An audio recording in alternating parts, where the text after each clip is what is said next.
Welcome to Talk Show Wavy Records, where various topics are discussed informally to listeners. I'm your host, Paulina Nandichangkin.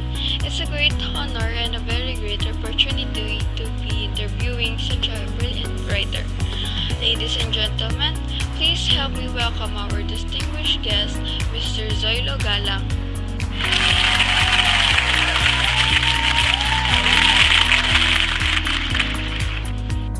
Hi, Mr. Galang. Thank you so much for joining us. How are you? I'm fine and thank you for having me. Before we start, can you introduce yourself to the audience? I'm Zoilo Galang. I was born July 27, 1895 in the town of Baclair, Pampanga. I finished my study at the Pampanga High School. My father is Santiago Galang and my mother is Vicenta Mercado. Okay, let's start now, sir.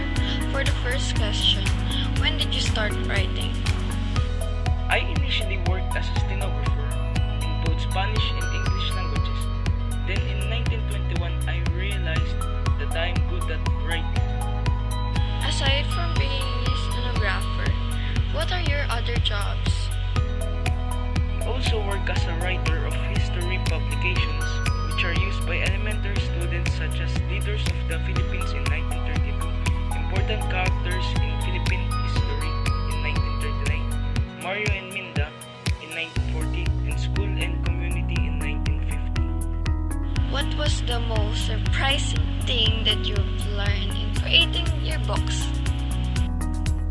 I think the most surprising thing that I have learned in creating my books was how easy it is for me to come up with new ideas in writing. In fact, the whole process is straightforward and simple. It's a matter of coming up with an idea, doing a little research to make sure the idea has commercial value, doing the outline, writing the book, proofreading it, getting some feedback from others, and finally publishing it. I really can't say that you really have the gift. What is the total number of books you have written? Which was your favorite? I guess I do. I published 3 groundbreaking works of Filipino literature written in English, and I think my favorite is A Child of Sorrow. What do you want people to learn from your book, A Child of Sorrow? In loving a person, you must be prepared to face its ups and downs and twists and turns of life. Because love is inevitable. We can teach ourselves not to fall in love because we are not robots and we are a great factor of emotions. Therefore, the story conveys the reality that life is not all about being happy. In order to truly express life, you must bravely encounter both happiness and sorrows. Very well said, sir. That is in fact a reality of life. Now, what helps you make those beautiful novels?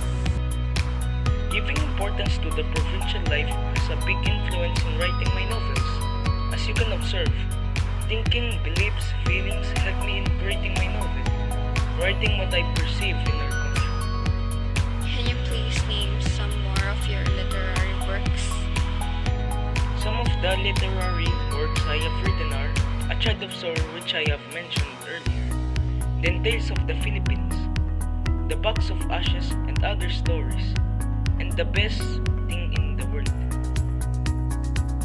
So there you have it, ladies and gentlemen. A brief but meaningful talk with one of the finest literary writers, Mr. Zoilo Galang. Sir, it's an honor having a chance to have an interview with you. Thank you so much.